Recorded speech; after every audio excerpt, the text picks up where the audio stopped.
Após derrota do Planalto no Congresso, o governo deve recorrer ao STF para rever a queda do IOF.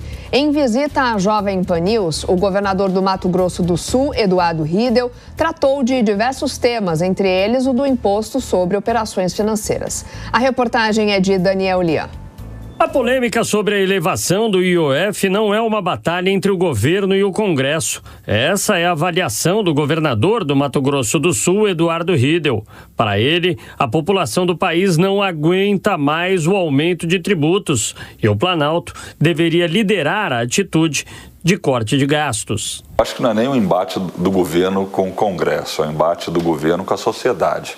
Acho que a sociedade brasileira ela não admite mais ter esse caminho de aumento de arrecadação como solução para o equilíbrio fiscal, né? Que eu entendo que é a ação que o governo federal devia sinalizar e liderar dentro da sua gestão. Aliás, qualquer governo no Brasil hoje tem que ter isso em pauta como algo central para poder rever um pouco a competitividade do Brasil. E a consequência disso tudo, na alta de juros, no resultado fiscal. O governo erra, né, ao implementar atitudes que vêem um sentido de aumento de arrecadação.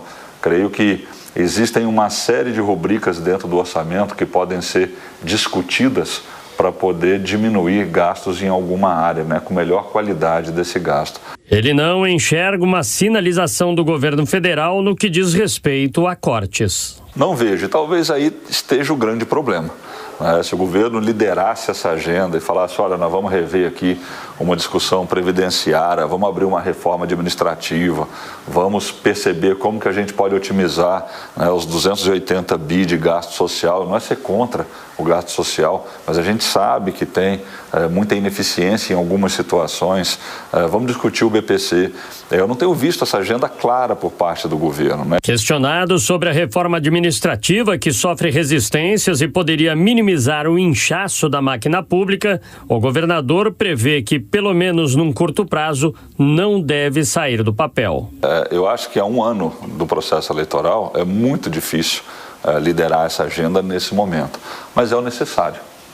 E aí governos têm que tomar as suas decisões. Não fez no início algo que já se sabia que deveria ser feito, e não estamos falando só da reforma administrativa, que tem espaço para diminuir gasto, né, ou aumentar a qualidade desse gasto, como eu sempre chamo, porque faz muita diferença na aplicação dos recursos. Não falta dinheiro no Brasil.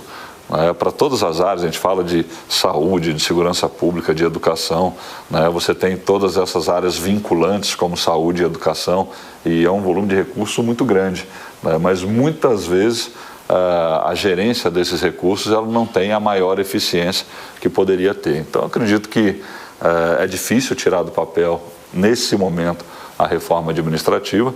Agora, é a agenda que o Brasil precisa, não só essa, outras reformas e outros enfrentamentos que, para isso, né, tem que ter liderança para assumir essa agenda. Riedel comenta a polarização no país. Acho que ela é forte, muitas vezes ela não permite com que o debate seja aprofundado, né, fica numa discussão mais rasa um pouco de alguns temas importantes. É claro que ainda existe um ambiente, né, e polos distintos de ideológicos, mas que, na minha opinião, isso pode parecer difícil isso, mas isso vai arrefecer para personagens protagonistas do processo eleitoral que tenham menos ênfase na polarização. Ele cita como exemplo alguns presidenciáveis com perfil mais moderado e reformista no campo da centro-direita. O Eduardo Leite no Rio Grande do Sul, o Ratinho no Paraná, o Caiado de Goiás, o Tarcísio aqui em São Paulo, o Zema em Minas Gerais, para falar de alguns, né, que estão colocando seus nomes à disposição para o processo. Outras pessoas da política em âmbito nacional têm total consciência da agenda e tem uma discussão mais aprofundada que acaba tirando um pouco, né, polos muito acirrados. Em relação a uma possível unificação da direita em torno de um nome em 2026, enfatiza o peso do ex-presidente da República, Jair Bolsonaro, no processo. Ele é a peça-chave nesse processo. Se ele é candidato a presidente, você tem essa convergência. Se ele não é candidato a presidente, vai depender muito da atitude dele, porque ele ainda é um grande líder em relação a esse posicionamento de ideal. E se ele não for candidato a presidente, vai depender muito se ele vai colocar alguém, ungir alguém como candidato dele para o cenário de 2026.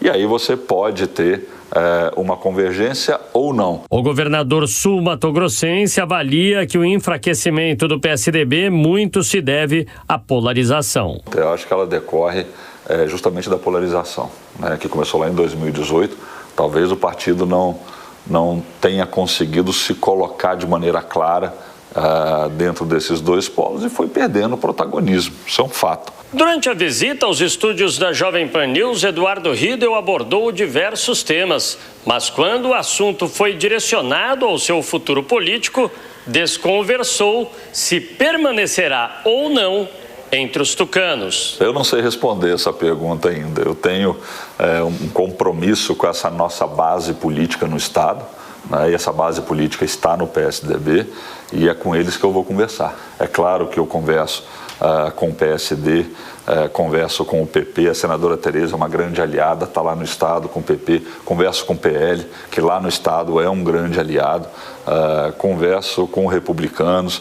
Esse é um processo de construção dentro dessa lógica de incorporações, fusões e tudo mais. Agora, o que vai guiar o meu destino político, partidário, ele é função dessas conversas que a gente está tendo com a nossa base. Eduardo Riedel vê com bons olhos as fusões de partidos, porque, segundo ele, o número de siglas é excessivo. Acrescenta que defende o fim da reeleição para o Executivo e confia numa reforma política amadurecida.